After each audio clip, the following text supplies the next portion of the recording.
जय परमेश्वर देवता लोगों, आज किताब चालू कर रहा हूँ दोस्तों। साध अनुपदास महाराज लिखी किताब जगदीतकारणी। यह जगदीतकारणी जिसको श्री अनुपदास प्रिंटिंग प्रेस छावनी एरनपुरा में साहब के प्रसिद्ध है। तारीख 17 अप्रैल सन 1909 जहाँ वैसाख बुद्धि 12 संवत 1965। जय परमेश्वर। बड़ाऊ किताब मुफीदा मौसुम जगत हितकारणी अस तसनीफ साध अनुपदास मौत वतन मुलक मारवाड़। यह जगत हितकारणी जिसको श्री अनुपदास प्रिंटिंग प्रेस छावनी एरनपुरा में सात प्रसिद्ध। तारीख 17 अप्रैल सन 1909 जहाँ वैसाख बुद्धि 12 संवत 1965। जय परमेश्वर। श्री जगत हितकारणी इलतमास। जय परमेश्वर। ये किताब मैंने फायदा आम की वास्ते व मेहनत तमाम और बहुत से रुपए खर्च करके तैयार की। इस वास्ते सब सज्जनों से यह प्रार्थना है कि इस किताब को तमाम व कमाल व हरूफ व गौर तमाम पढ़े, सोचे समझे और इन बनियों की जान से बचे। परमात्मा ने नम। जय परमेश्वर। हजार हजार शुक्र उस ज्योतिष रूप निरंजन निराकार का है कि जिसने जमीन व आसमान को बनाया और तमाम सृष्टि को पैदा किया, परंतु उसकी कारीगरी का भेद किसी पर जाहिर नहीं हुआ कि क्या भेद है। फिर मेरी जुबान से ईश्वर परमात्मा की तारीफ अदा नहीं हो सकती।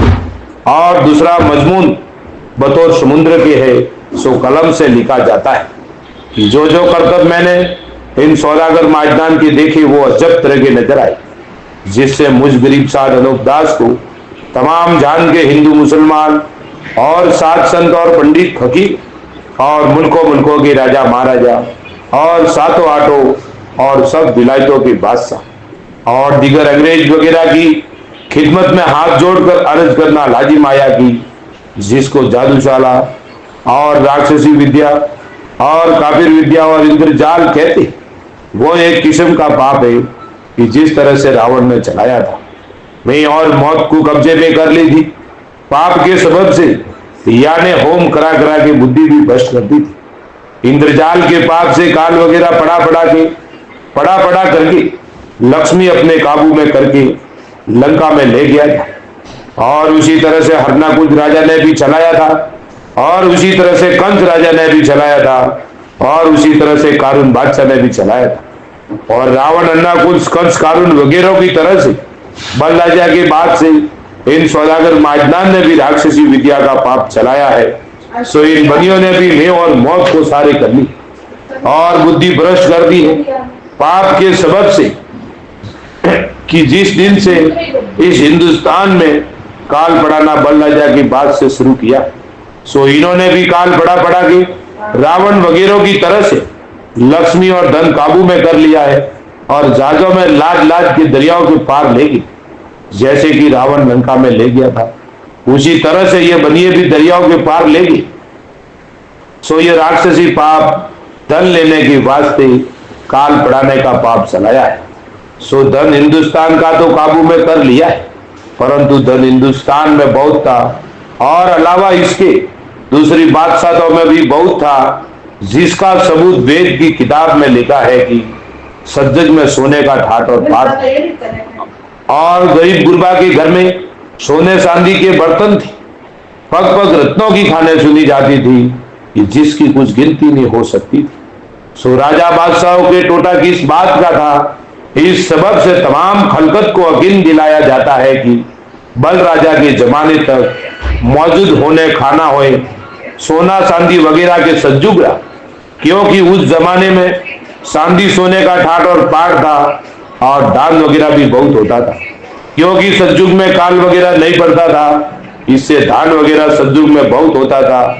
जब से इन माजदान ने काल पढ़ाना शुरू किया है, उस दिन से दिन दिन जमाना बुरा होता जाता है और काल वगैरह ये बनिए लोग नहीं पढ़ावे तो सदा सतयुगी। परंतु बल राजा के बाद से जो तरह तरह के रोग और काल वगैरह पढ़ाने शुरू किए, जब से धन दुनिया का खेच रहे और सबको निर्धन कर दिया है, बल्कि दिन दिन बुरा होता जाता है। सो यह फितूर सौदागरान के राक्षसी पाप का है, क्योंकि इन्हों की दुकानें दूसरी बादशाहों में पहुंच गई है सो अब उनके बाल बच्चों को गारत करके उनका भी धन काबू में करेंगे। जिस तरह से हिंदुस्तान को गारत कर दिया है, उसी तरह से दूसरी बादशाहों को भी गारत करेंगे। और अलावा इसके जिन बादशाह को हिंदुस्तान में लाना चाहते हैं, तो हिंदुस्तान का लोग बता बता के सब बादशाह को गारत कर देंगे और आप मिले के मिले रहते हैं और हिंदू मुसलमान के बच्चों को दूसरी विलायत से मरवा देते और अपने बच्चों को बचाए रखते हैं और होले होले आखिर में सातों आठों विलायतों को गारत करा देवेगी। जैसे कि रावण ने दुनिया के गारत कराने को जाल चलाया था कि सब विलायत में जब थोड़े से आदमी रह जाएंगे, जब मेरा 4 फुट में राज हो जाएगा। पेज नंबर 3, तो कोई मेरा राज छीन नहीं सकेगा।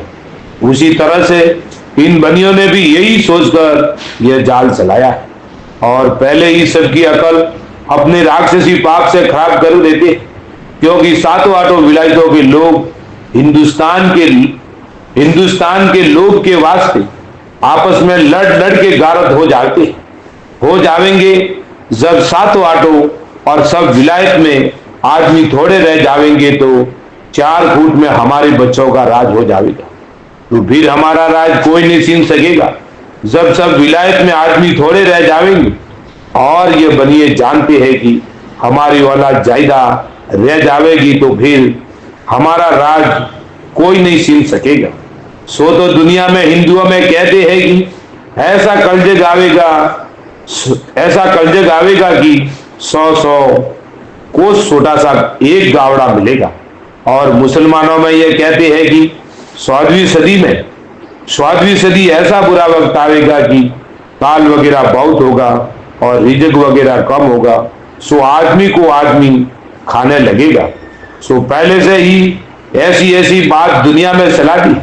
सो दुनिया में अच्छे बड़े गुणी लोग कहते हैं, सो जैसे दुनिया में बुरा होने के पहले से बात चलाई है, उसी के मुआफिक दुनिया के नाम का इंद्रजाल का पाप कराते वैसे ही बुरा हो जाता है। और ये ऐसी बातें बुरा होने की सलाई तो बनियों ने है और अगले सदी लोग के सर अपने बचाव के वास्ते रख देते।